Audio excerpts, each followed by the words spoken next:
Sabahlarınız xeyirli, uğurlu olsun mənim əzizlərim. Biz yenə yol üstəyik.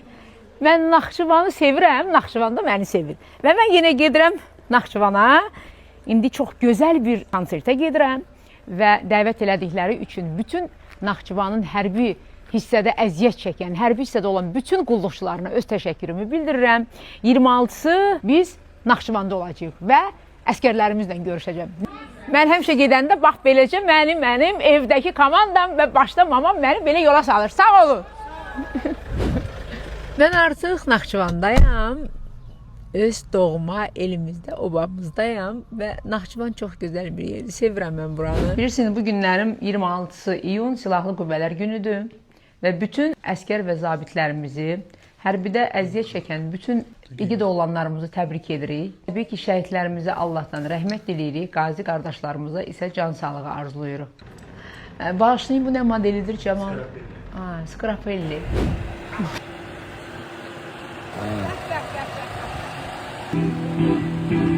Çok sınadı bizi zaman.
Azərbaycan xalqı mərd xalqdır və mən bu günləri fəxr edirəm ki, mənim gözəl balalarım, qardaşlarım sizin qarşınızda çıxış edirəm.